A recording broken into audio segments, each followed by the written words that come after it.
Hellos, welcome back to another videos, and today it's going to be the finale of the Urza's block, basically. So yeah, this is Urza's Destiny. So yeah, this took me a while, guys, to get to it, but I finally got to it. And honestly, this was a hard list to kind of put together because there wasn't really a lot of like automatically broken cards, but there was still kind of broken cards in here that I thought were just unfair. Most of these are going to be banned from commander cards, though. I'm going to pretty much say because yeah, most of these were just broken in commander, so they're just not played there. But yeah, let's just get onto the list and show what I am talking about because there's a lot of cards that we're going to have to talk about because this list was kind of a pain. Let's just say that to kind of put together. So yeah, so for number 10, we have Opposition. Yes, and the first card is an enchantment. So it's a 2 blue blue for an enchantment. Tap an untapped creature you control. Tap target artifact, creature, or land.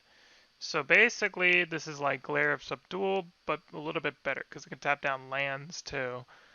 So yeah, there was actually some opposition decks in like current standard where yeah, you just got out a bunch of creatures and you just tap down stuff. This deck would mostly tap down the lands and prison your opponent out though.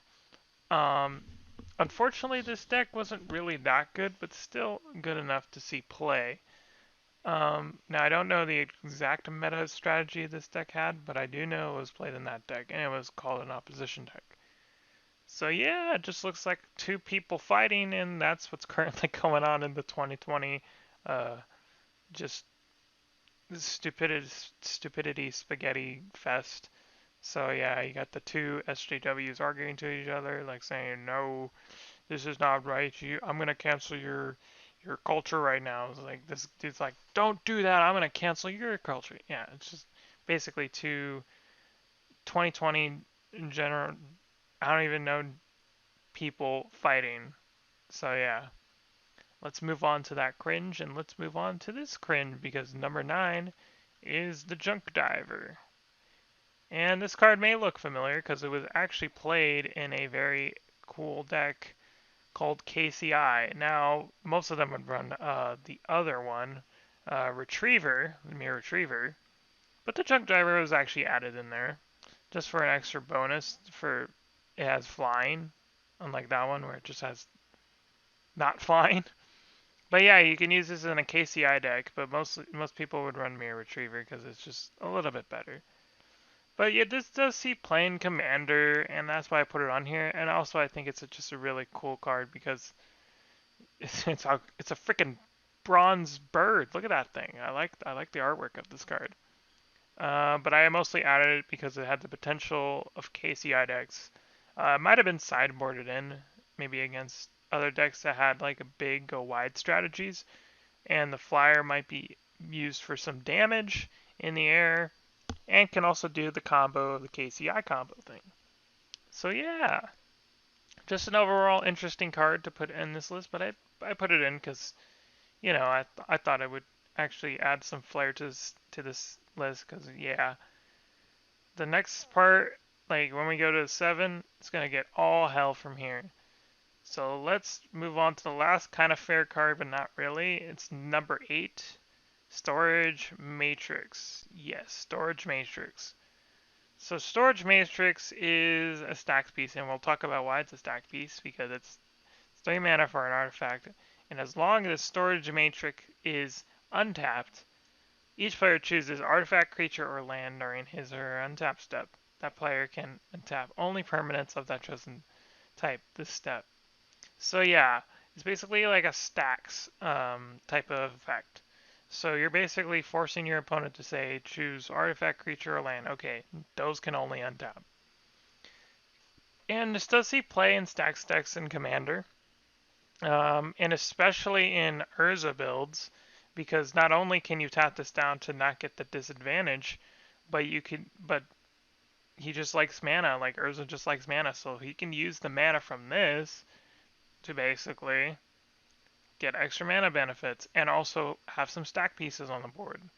Because the deck runs stuff like Winter Orb and stuff, and yeah, that deck should just be banned. Like, freaking Urza should just be banned. I saw like what the power level is of Urza, and he's really high in CEDH. So yeah. But anyways, I mean, other than that, I think Storage Matrix can be used fairly, but there's some just I think stacks in general is just very annoying to play against and can be degenerate and sometimes. But honestly, this kind of is fair. Unlike Winter Orb, where you just are shut down, this is just a little bit fair because most of the time you'll probably be choosing lands. Artifacts, okay, that is really annoying. But creatures, yeah, and Commander, you don't really want to use creatures that much, but sometimes you do. Who knows? You might be a deck like that. So I would say this is kind of a fair stacks piece, but that's just giving it a stretch of doubt that it can be fair. But most of the times it's just broken, you know? So yeah, that's why I put it at number 8. And honestly, it could be higher, but I'm going to say that this is higher because number 7, man, is Treachery. And like, what the heck? This is basically a free spell because the first part I read. Okay, it's 3 blue blue, but that doesn't matter because when Treachery comes into play, untap up to 5 lands. You control the enchanted creature. Now, there is something important to note that it's weirded kind of weird. So, let's say the opponent decides, okay, you're going to control my enchanted creature. All right, I'm going to sacrifice it in response. Now, due to a weird way how Uras work, I don't think it would have the untap 5 lands because the spell would fizzle because you're trying to target a enchanted creature. Now, I don't know if that's how it works, but I'm pretty sure that's how it works. Is like if you try to attach an Ura to a creature, the spell will fizzle, and you will not get that untap up to 5 lands. So, what it pretty much should have said is when Treachery comes into play, if it's attached to a creature, untap up to 5 lands. And why I put it on number 7 is basically it's a free spell, and you can control enchanted creatures. So you basically kind of just paid 0 and add that with mana doublers, you just get a bunch of mana for free. It's just not fair, you know? Because you could tap the mana in response. So, like, if you have double mana, you'd be like, okay, I only need to pay, like, what? Like 3? But in response, I'll tap 2 other lands, and then I can untap those lands. So that's why I really don't like these cards. They're just annoying and should have not existed because Urza's block was definitely busted for that. Just for free spells, man. It's just crazy. That's why Peregrine Drake was banned in Pauper. You know, you can't get something for free like that. It's just insane. And yeah, let's move on before I just start tearing these cards apart because I'm probably gonna tear most of these cards apart. And at number 6, we have here comes the ban commander stuff. Royal Fellow Solanowar Emissary. So it's green green for a creature elf legend, but it would just be a legendary elf. And it's a simple text line, but you'll see why this is banned in Commander. Add 1 green mana. Okay, if it just said that, boom, this card is kind of solid. It's a legendary elf, has 1 green mana. I mean, that's fine. It's fine and all right. No, they just had to make it a little bit of a step further. Add 1 green mana to your mana pool for each forest you control. Now, bear in mind it does not say basic forest. So, you can run a deck that has kind of weird type of forest. I don't know what those weird type of forests would be, but you can run like a forest like I think Dryad counts as a forest. And also I think the Tricolor lands count as a forest too, those new ones. Yeah, those count. And yeah, basically why this is banned in Commander is the fact that you can just ramp really, really, really quickly. And this saw play in decks that it wasn't banned in, and they just banned it because it was just too degenerate. You could just ramp out a bunch of elves. And this would be an elf ball's dream to basically have a commander that basically says, okay, I'm going to add green green for each forest I control, basically. It was insane because you can ramp out really, really quickly. And yeah, that's basically why I was banned, and that's why I put it on this list. And we're gonna see most of the cards that are like that are just banned because they're banned in Commander. and that's why they're on this list. But this did see play in Penny Dreadful. There is a format called Penny Dreadful where stuff had to cost like I think it was about $2. Not too sure, but you could basically afford it for cheap. And there was a thing called Raphaelos Ramp, and it was a really dominant deck until it got banned because the price went up. So and the deck didn't exist after that. And yeah, that's all I could say about Raphaelos. He's just really, really powerful, really, really annoying, and I hate the self to death. Like, I'm glad he's banned in Commander because he was insane. And let's move on to this insanity with number 5, which is donate. And yes, I know what people are gonna say. This doesn't deserve the number 5 spot, but let me explain why it does. So donates 2 and a blue for sorcery. Target player gains control of a target permanent you control. Okay, why is that such a good thing? Well, I'll tell you. There's a lot of bad cards you don't want to donate to your opponent, whether that be Liliana's freaking Oath thing or Illusions of Grandeur, you know? You don't want to donate that stuff to your opponent, but with this card you can. You can donate all of that stuff. Now, what deck this saw play in was a thing, I think it was called Tricks, and basically the plan was you got Illusion of Grandeur, and you could play that cumulative upkeep cost, sure, but your opponent couldn't pay it for long. So what happened is you donated Illusions of Grandeur to them. And basically what happened was is that they basically lost the game if they could not pay for that, let alone they didn't gain life in the fact. So what you could do is donate Illusions of Grandeur, and basically they take 20 damage, and you win the game. And this deck was kind of short-lived because of the bannings of High Tide. That's what kind of made this deck a little bit crazy. But yeah, Donate to Illusions of Grandeur was definitely a dominant deck in the standard of its time. And Donate effects kind of see play today, and even in Commander, like Zedru, where you don't want, you want to give your opponent some stuff because it's bad for them, So building like a kind of a Donate commander like that is really interesting, and I kind of put this on the list because it's interesting and it's also very, very degenerate sometimes. You just don't want them to donate that crap. But yeah, that's why I put it on this list, and that's why number 4 is on this list because it's kind of degenerate, but it's Metalworker, yes. So yeah, Metalworker has a history of being kind of broken, and you'll see why, because it's a 3 generic mana artifact creature construct. And you tap it to reveal any number of artifact cards in your hand, add 2 to your mana pool for each card revealed in this way. So, what decks does this all play in? Well, absolutely none. I've searched. But in Commander, it was banned originally. Now, Metalworker was a banned card in Commander for the longest time. It recently got unbanned because of, it's just a creature and you can blow it up. I mean, and also the fact that then you couldn't tap it immediately. And sometimes you couldn't really get to that combo. But there is some combos you can do with it, and yes, there's combos everywhere in Commander, but this one kind of sealed the deal because you could break it anyway. You could just have seven artifact cards in your hand and be like, okay, I have this much mana. Like, you could do a lot of stuff with that much mana. Trust me. Um, but I put it on this list because of just I read it and I was all like, add 2. It should have just been 1, but add 2. I guess I kind of wanted to make it better, but I don't know. I don't know. It's a bunch of baloney. It's a bunch of baloney. I don't even know what he's doing with those like golems. Is he like sucking them in? I don't understand. But he's metal and he's a worker, and that's why metal worker is on this list because he be a worker, just like me. And yeah, the worker's got to do work. And at number 3, we have another controversial card I added to the list, and that was replenish. Now, yes, give me a moment, give me a moment.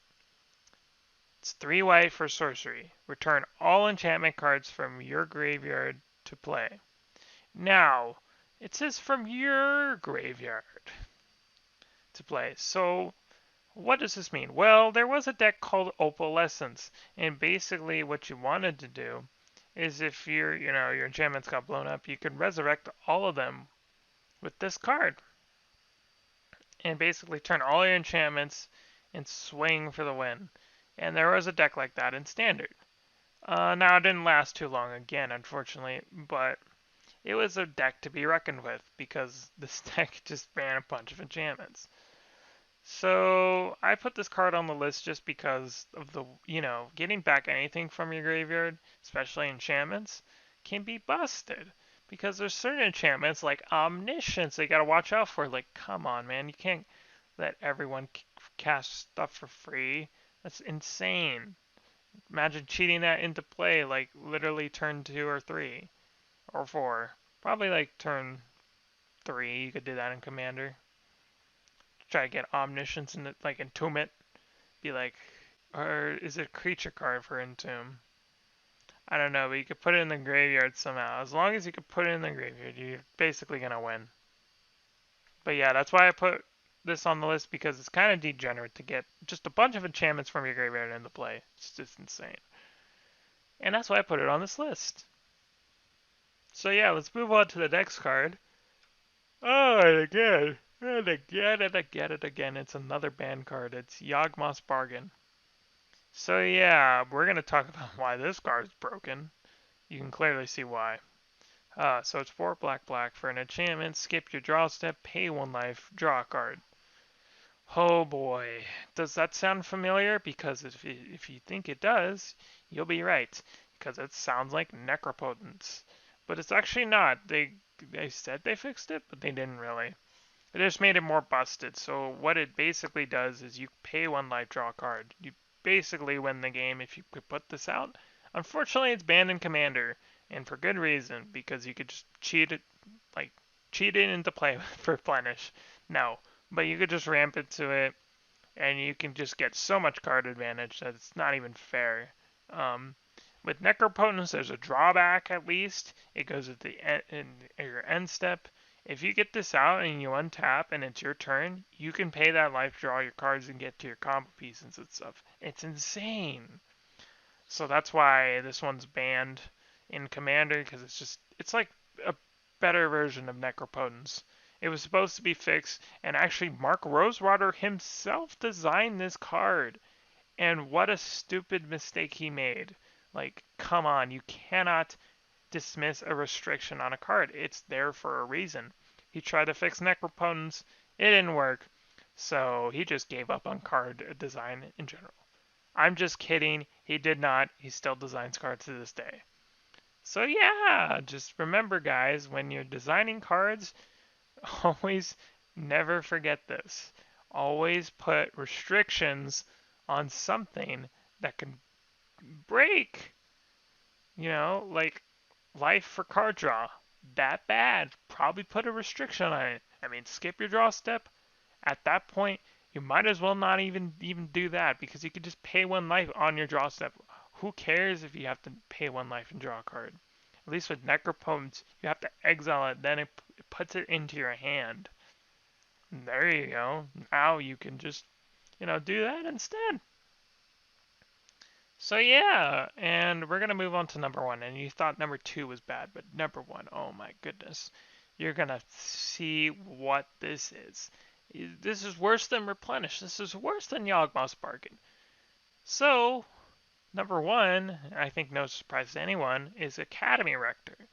So this is a 3 white creature cleric, and when Academy Rector is put into the graveyard from play, you may remove it from the game. If you do, search your library for enchantment card and put it into play. What the hell? Okay, so you're telling me you can say 3, so it's 3 and a white, and you basically win the game. And this is like replenish, but better because you could put out omniscience. Oh yes. So why is this card so busted? Well, in Legacy, what you can do is you can cheat it into play, or you can try to sacrifice, but most of them cheat into play, like with sneak attack. So you sneak attack your Academy record and play, okay, you have to sacrifice it, remove it from the game, get omniscience. What a concept of attack. I mean, come on. It's just broken. Like with Academy Record, you can get any card out of your deck. Form of the Dragon, there you go. Omniscience, why not? Oh, you want to get out something that might save your ass, or do you want to save your own enchantments? Get Starfield of Nyx. There you go. Save all your enchantments in the graveyard. Do some more free casting if you want to. So yeah, Academy Record kind of is one of the cards that, you know, is mysterious when it sees play, and it does see play a little bit of play in Legacy. But mostly this is a commander card, and for a good reason, because you could just cheat any enchantment into play. It's crazy.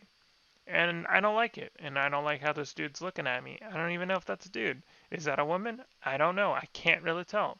But do I want to find out? No, because I don't want to find out the rest of the card and what it does and what it's trying to tell me. I just don't want to find out. This card is always confused the heck out of me because it doesn't even look like a magic card. Like, just look at the artwork of this card. This looks like a dude that would be hanging out in like Hawaii, just like reading his books and be like, excuse me, sir, I'm doing some reading here. Like, what are they even doing in Hawaii? I don't even know. But it just looks like he's from Hawaii or something. Like, this doesn't even look like a magic card. Would you actually find this in the magical universe that is called Magic? I don't think so. I don't think I would find it anywhere. I don't even think I'd find a person try to cheat an enchantment into play. The most powerful thing I've seen in the last year of Standard was Nisha shaking those titties, and that's it.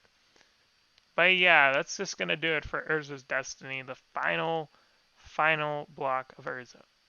So I don't know if I'm going to be taking a break on the top 10s, but I might actually try to see if I can actually finish this series, because that's going to be a little bit hard though with all the sets coming out. But we'll see. I don't know. Maybe I can finish it. So anyways, that's going to do it for tonight, guys, or today, or whatever.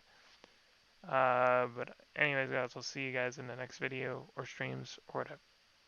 Bye, and peace, and prosper.